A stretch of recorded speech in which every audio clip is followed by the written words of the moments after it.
Wendel, l'une des toutes premières sociétés d'investissement cotées en Europe, publie ses résultats du premier semestre de l'exercice 2013. Frédéric Lemoine, bonjour. Bonjour. Vous êtes le président du directoire de Wendel.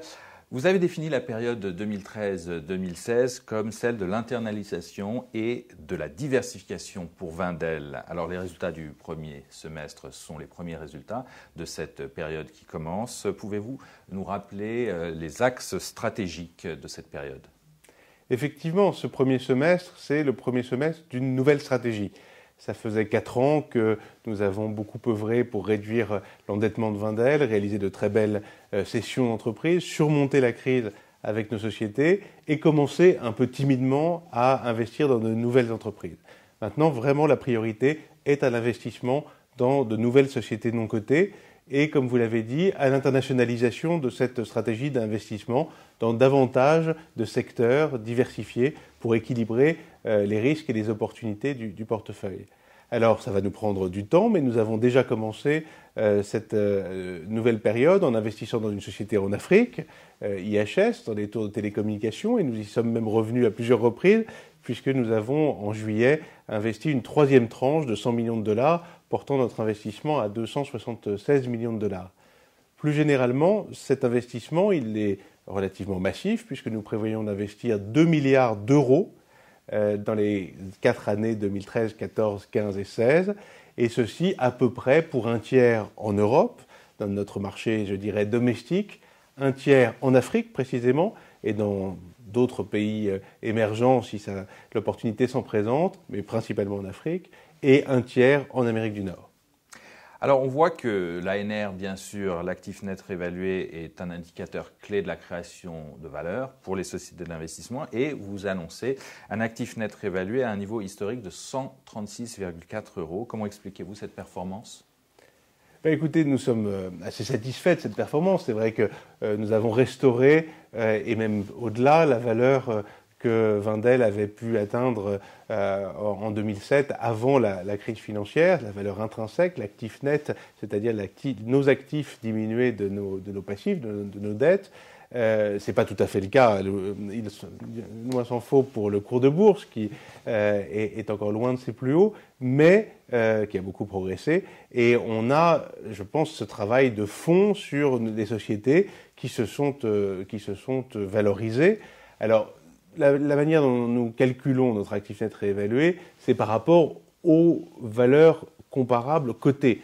Comment évaluer un actif non coté si ce n'est en regardant ses performances intrinsèques et en les comparant, en leur appliquant les multiples de valorisation qu'on constate sur les bourses.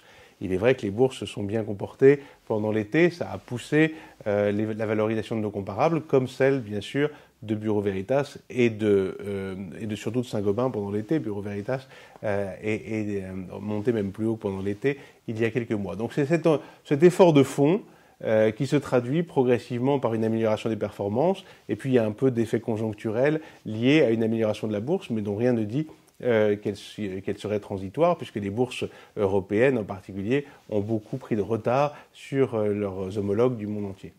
Quels sont les éléments clés à retenir des résultats semestriels du groupe ? Eh bien, les résultats semestriels traduisent une bonne activité de nos sociétés, un peu en retrait néanmoins, à périmètre comparable. Nous sommes à 7,5% en dessous de l'an dernier. Nous n'avons plus Deutsche, que nous avions cédé l'an dernier. Nous avons moins de Legrand sur la période, puisque nous avons fini de céder notre participation dans Legrand au mois de juin.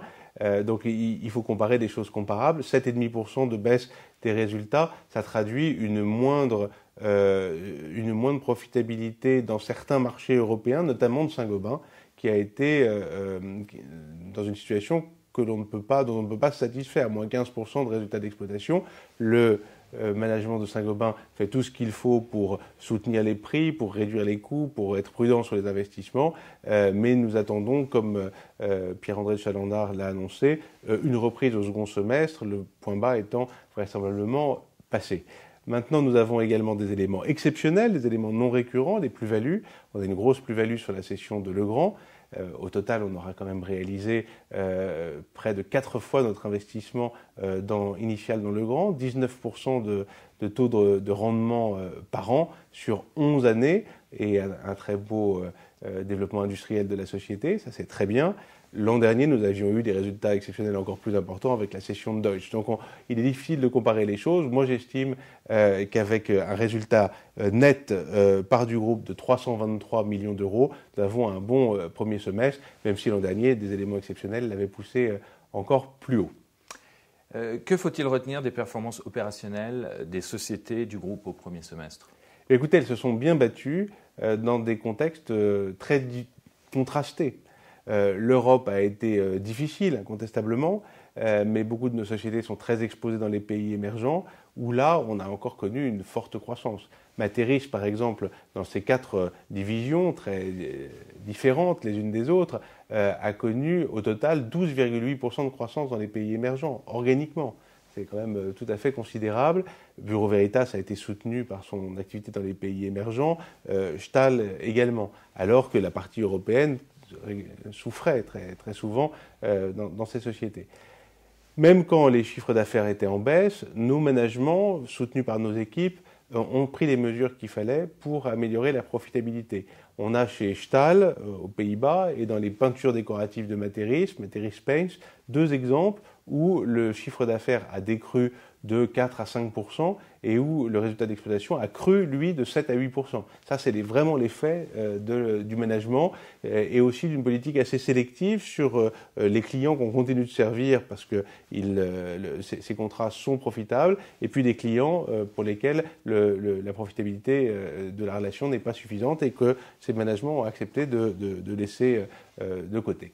Donc une politique très volontariste et je trouve une très bonne performance générale de nos sociétés avec un bémol, comme je l'indiquais, pour Saint-Gobain.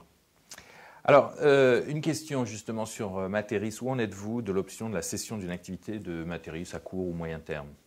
Bien, écoutez, nous sommes en plein dedans parce que en ce jour d'annonce de nos résultats, 29 août 2013, nous avons lancé il y a 2 jours la cession de Parex, une activité phare de Materis, dans les mortiers, les enduits, les colcarlages. Parex est un leader mondial. Parex est en pleine forme puisque au premier semestre, il a cru de 7,4% de son chiffre d'affaires. Son EBITDA, donc son résultat avant dépréciation et amortissement, a cru lui aussi de 7,5%. C'est une très belle société avec une bonne rentabilité, très présente en Chine, très présente dans d'autres pays émergents clés, profitant aussi du rebond de la construction aux États-Unis.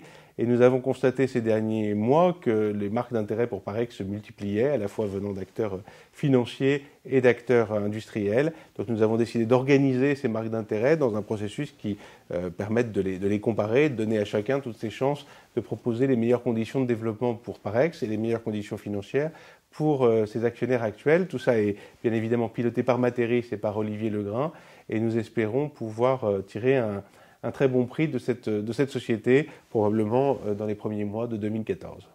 Et enfin, pour finir, quel commentaire faites-vous sur la décote actuelle du cours de bourse qui reste encore importante ? La décote reste très importante, oui, puisque par rapport à notre ANR publié, elle est sur les 20 jours précédant le 20 août de 35%, et même un peu plus. C'est considérable. La première chose que ça m'inspire, c'est qu'il faut vite en profiter. C'est pour ça que nous avons acheté régulièrement nos titres, les titres de la société, et que nous avons hier décidé d'annuler 2% du capital, de telle sorte que cette décote soit en quelque sorte rendue à nos actionnaires pour une création de valeur. Donc, pro forma de cette annulation, notre ANR n'est pas de 136,4 mais de 137,3 € par action après l'annulation de 2% de nos actions. C'est bien. Maintenant, je trouve que la décote reste excessive et nous allons poursuivre notre travail d'animation du portefeuille, de transparence sur nos comptes.